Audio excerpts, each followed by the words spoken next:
Hey guys, what's going on? I've recently gotten back into Yu-Gi-Oh! I quit back when Spellbooks and Dragon Rollers were the meta, and I just want to give my thoughts on this. There's not going to be really anything super new here. I'm just kind of condensing all of the information that I have about Dragon Link into one place. So I just want to give kind of a deck profile. It's more of a deck template than a specific deck profile for Dragon Link. So I'm going to go over the main deck choices, and I'm going to first lay out the entire skeleton of the deck, like the things that you have to run, and then kind of talk about the things that are left over that you can possibly substitute in. So the first thing I want to talk about are hand traps. So I think you pretty much have to run Gamma and Ash. Now, usually you're going to be running one more hand trap. You might run 2 or 3 more. It could be like a Skullmeister, it could be Naviro, it could be Lancia, just some other hand trap, but these are going to always be in the deck pretty much for the foreseeable future. And then you might run one more hand trap, or you might run another engine, like the Dragoon engine, for example, which I'll get into here in a moment. But you definitely run these hand traps in every build. After that, I wanted to talk about the starters, and by starters, I'm going to be mostly referring to the primary normal summon. So you want to run 2 Seifert, 3 Chamber, and I'm just going to put the Chamber trap here as part of this part of the deck profile.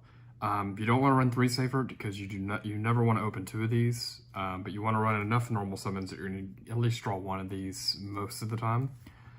So this is a pretty good ratio for these, and probably not any room for adjustment between all that. Besides that, the normal summon slash starter, we have the rocket package. Now this is the minimum rocket package, which is double tracer, double synchron, recharger, 1 Apsa router, 3 quick launch, and 1 boot. Oftentimes people will play 2 Apsa router or 3 tracer. It really depends on what you're trying to make room for. Having 2 Apsa router can be good because it means you can open it more often to discard it with a card effect or to send it with a Seifert if you're running Noctivision. But this is the bare minimum you need to have a consistent build, and then later on when we have a couple of slots open, you can kind of play around with those choices as far as the ratios of Tracer and Apsa router. Aside from that, we have what I'm going to call the Chaos package. So you get Chaos Space, you got Black and White, Levianeer, and I'm going to put Brotar here because these pretty much come together most games. So this is all standard stuff. You definitely have to run this. It gives you great extensions and the ability to clear off boards and kind of grind out the game a little bit.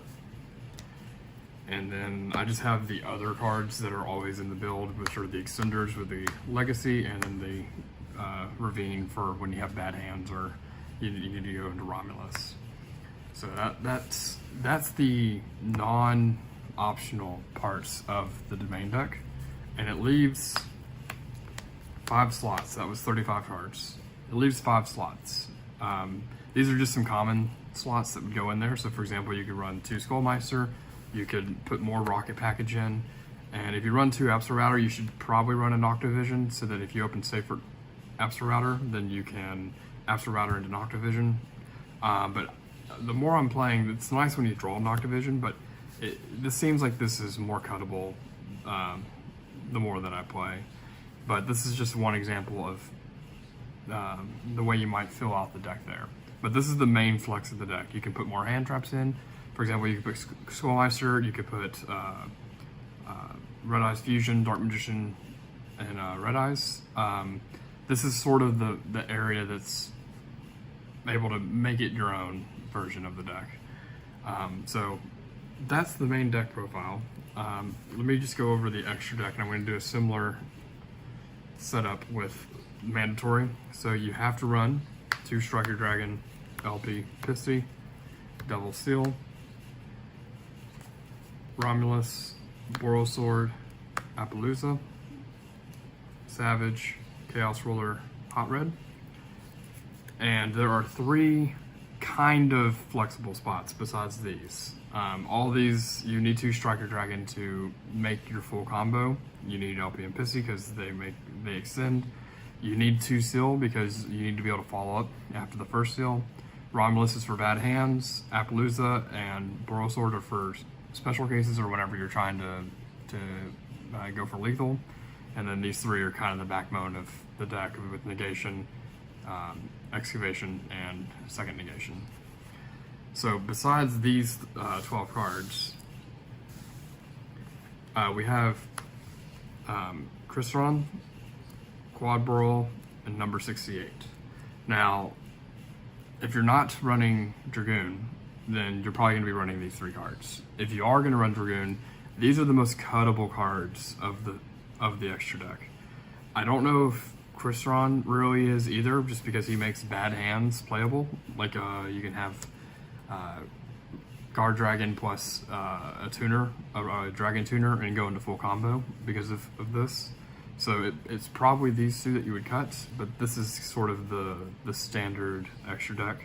One of these could also be like a third Striker Dragon, but that comes up less often than all of these edge cases.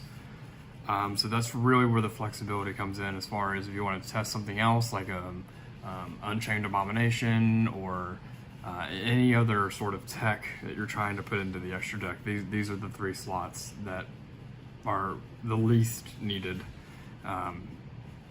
most of the time. Aside from that, I'm going to give an example side deck, but this is changing all the time. Okay, so my camera actually died whenever I was recording the side deck portion, and I also don't have all the stuff together yet for the side deck, so I'm just going to do this part on Dueling Book. Here is the main deck in the same order that I had it here on Dueling Book. The things on the bottom row here are other side deck cards I want to talk about, so let's just dive in. One thing you should definitely be running is Drago. Drago is really good against the Mirror Match. It's good against Drytron. It's good against Eldritch, because they can't even activate their traps, or some of the Golden King. So you should definitely be running this for when you go first. It's just a really great card in a lot of matchups. You should also probably be running Lancia. It's just too good against pretty much everything. So I would recommend running it. That's even an option to be putting in your main deck over the Skullmeister. It really just depends on the meta that you see or expect to see where you're playing at. Naviro is another card that is definitely really good. I don't know if 2 or 3 is the right ratio, but Naviro should probably be in your side deck as well.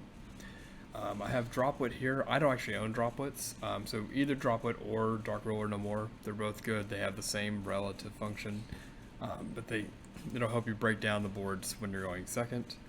Harpy's Feather Duster and Lightning Storms for when you're going second or playing trap heavy decks.